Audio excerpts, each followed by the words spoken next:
Hi, it's Chris with Implied Music. Intervals, major, minor, diminished, augmented. It all relates to spelling and scales, the circle of fifths. There's so much to take in. I have a few tricks, some simple ways of thinking about it that I hope will help us get over that hump so that we have a common vocabulary for talking about intervals. It's important when we're talking to our musician friends, our buddies in the band. What's that interval? How do we name it? Let's talk about that today.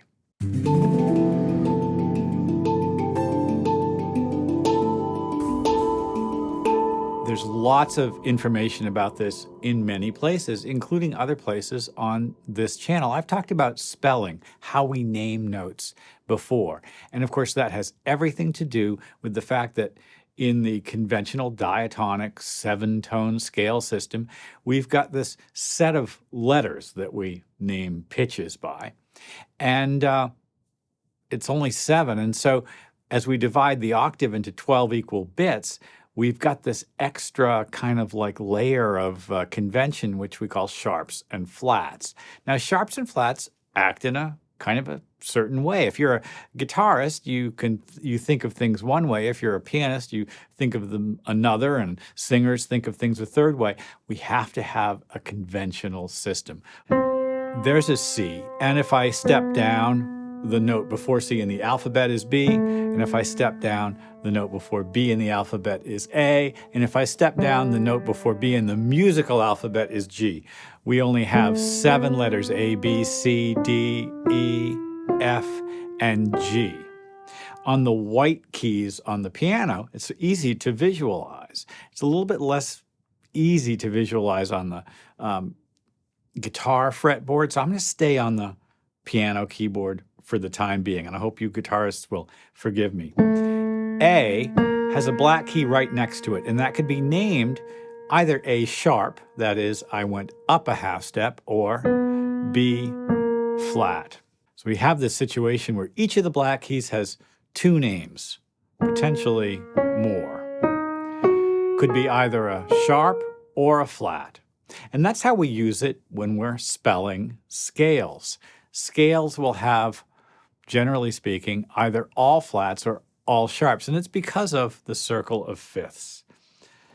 C, D, E, F, G, A, B, C.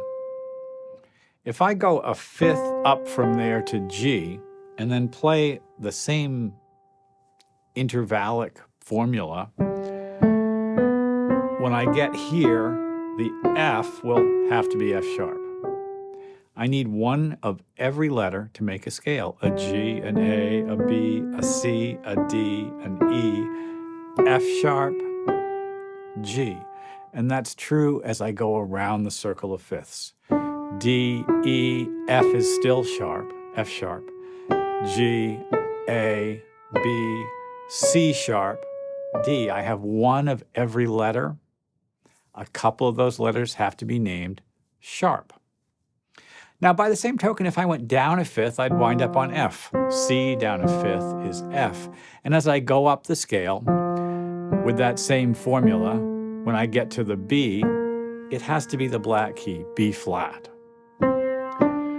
I have one of every letter name, F, G, A, B, but it's B flat, C, D, E, and F. The formula is always the same. Whole step, half step, whole step, whole step, whole step, half step. Now, let's start naming intervals. So for the time being, let's continue and accept C as our center. The intervals up from C in the major scale will all be either major or perfect intervals. The perfect intervals are the ones which are really solidly early in the harmonic series. The unison, I'm playing 2 Cs, I'm not really, but let's say I am. The octave, that's a perfect interval. It can't be major or minor. The fifth is a perfect interval. And then the inversion of the fifth, the fourth, is also a perfect interval. All the other steps up from C, C, D, C, E, is a major second and then a major third. C, A a major sixth. C, B, a major seventh. Now, as it happens, if I do the same thing going down, that's a minor second. That's a minor third. That's a minor sixth. That's a minor seventh. Going down by the same number of letter names, I get the minor versions of the same. Now, I could make a major interval minor simply by narrowing it. For instance, this major third can be made a minor third by pulling it in. That's a minor third. But remember this note here, the black key, it has two possible names. One is certainly E flat. C to E is a third, C to E flat is a minor third. But what if some perverse person, and there's a good reason for it sometimes, wants to call this D, D sharp? Well, now I have a second from C to D. It happens to be D sharp. That interval is augmented. That's the one time when you can really use the word augmented and know you're going to be absolutely right. Let's take this interval from C to G sharp. Now, from C to any kind of G is a fifth. But C to G sharp is an augmented fifth. Never mind that it also looks like major sixth, minor sixth. Some intervals may be spelled two different ways. C to G is 5 letter names. It's some kind of fifth. C to G sharp is 5 letter names.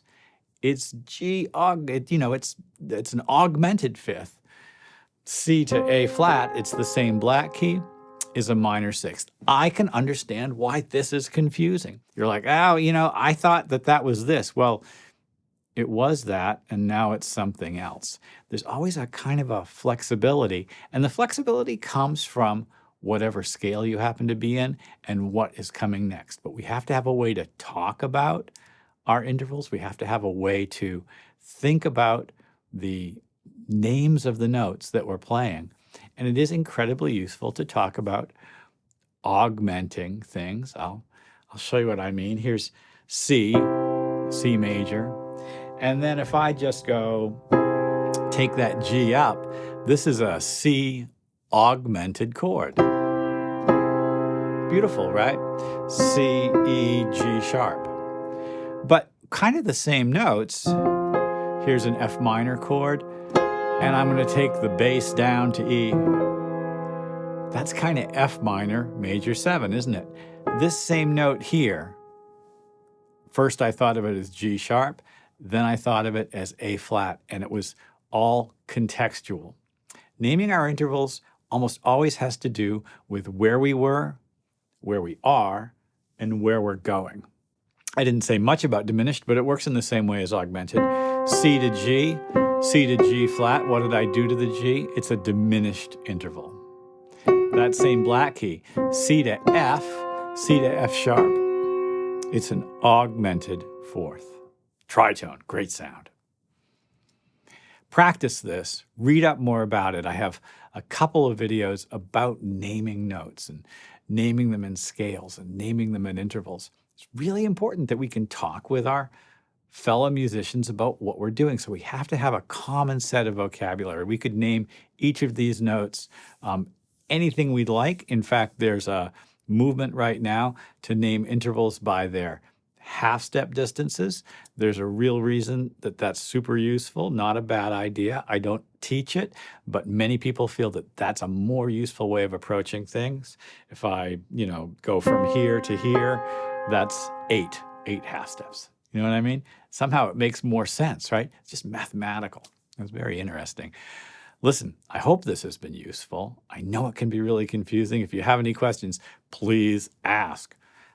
Like and subscribe. This channel really lives on the interactions that I'm having with this community, and it's super valuable to me to know what's up for you, what's important for you right now. Well, I'll see you next time.